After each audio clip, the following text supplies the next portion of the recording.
దగ్గర అందరు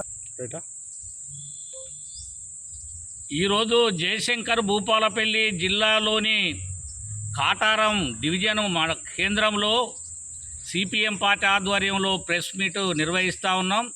ఈ సందర్భంగా మతతత్వ కార్పొరేటు బీజేపీ అనుసరించేటువంటి విధానాలు, ఆర్ఎస్ఎస్ మూల సిద్ధాంతాలు ప్రజలకు ఏ విధంగా నష్టం చేస్తున్నాయనేటువంటి విషయాన్ని బుక్లెట్ రూపంలో సిపిఎం పార్టీ తీసుకురావటం అనేది జరిగింది. ఈ సందర్భంగా ఇక్కడ బుక్లెట్స్ రిలీజ్ చేయటం అనేది జరిగింది. ఓటుతో బీజేపీని ఓడిద్దాం, మతతత్వ కార్పొరేట్ శక్తులైనటువంటి బీజేపీ ఆర్ఎస్ఎస్ను ఓడిద్దాం, ఇండియా కూటమి అభ్యర్థుల్ని గెలిపిద్దామని చెప్పి ఇక్కడ బుక్లెట్ రిలీజ్ చేయటం అనేది జరిగింది. అదేవిధంగా పెద్దపల్లి నియోజకవర్గం నుంచి కూటమి తరపున, కాంగ్రెస్ పార్టీ తరపున పోటీ చేసేటువంటి గడ్డం వంశీని అత్యధిక మెజార్టీతో గెలిపించాలని విజ్ఞప్తి చేస్తూ ఉన్నాం. అదేవిధంగా వరంగల్ పార్లమెంటరీ నియోజకవర్గం నుంచి పోటీ చేసేటువంటి కాంగ్రెస్ పార్టీ అభ్యర్థిని డాక్టర్ కావ్యాన్ని అత్యధిక మెజార్టీతో గెలిపించాలని కోరుతా ఉన్నాం.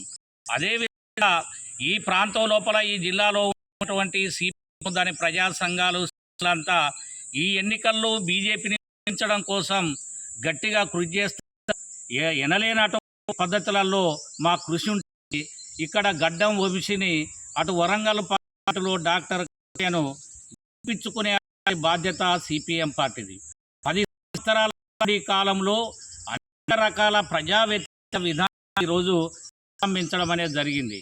ప్రధాన రాజ్యాంగంలో ఉండే 4 మూలస్థానాలైనటువంటి లౌకికత్వాన్ని నాశనం చేసిండ్రు,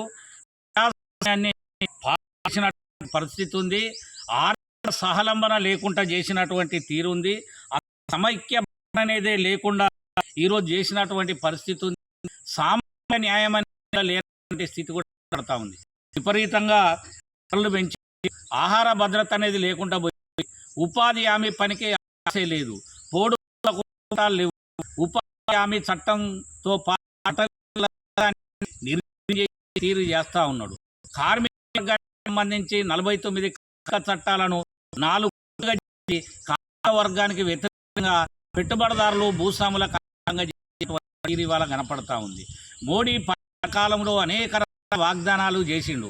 అందులో ప్రధానంగా ప్రధాని ఆవాస్ యోజన పథకం కింద 10,000 రూపాయలు ఇచ్చి, గుంట ఇచ్చి నిరుపేదలందరికీ ఇండ్లు నిర్మిస్తామన్నటువంటి మాట ఈరోజు నీటి మూటలు మారిపోయినటువంటి తీరు కనపడుతుంది. అదేవిధంగా నల్ల డబ్బును గుంజి ప్రజల కన్నటువంటి మోడీ అకౌంట్లో అన్నాడు, 15 లక్షల రూపాయలు అన్నాడు, 1 రూపాయి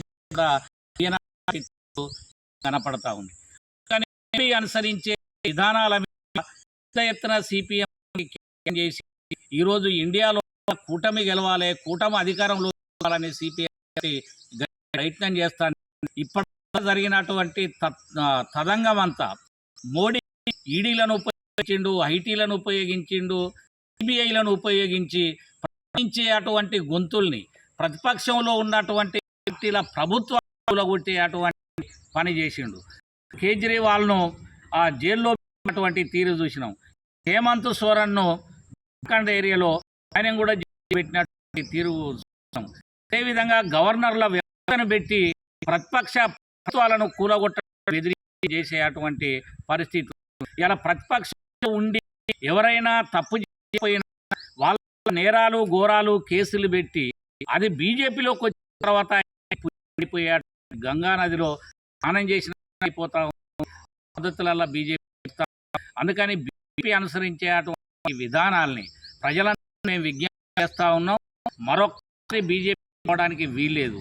ఒక్క బీజేపీ మనం మాన్యాలు పట్టియాలి.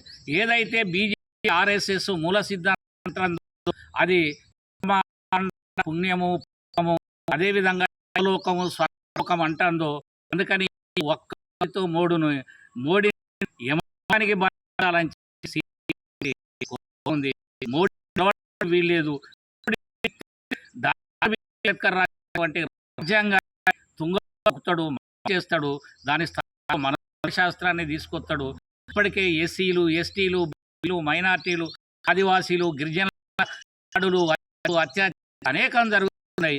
రేపు రాబోయే కాలంలో పెరిగే అటువంటి ప్రమాదం ఉంది. కాబట్టి ఈ జిల్లా ప్రజలకు మేము విజ్ఞప్తి చేస్తా ఉన్నాం, మోడీని గద్దె దింపుదాం, కూటమిని గెలిపిద్దాం, పెద్ద నియోజకవర్గం కూడి చేసే గడ్డం వంశీని గెలిపిద్దాం, వరంగల్ పార్లమెంటు వర్గం చేసే డాక్టర్ కడియం కావ్యను గెలిపిద్దాం, ఇండియా కూటమిని అధికారంలోకి తీసుకుందాం, మతతత్వ కార్పొరేట్ విధానాలు అనుసరించే అటువంటి దింపి యమలో పంపుదాం.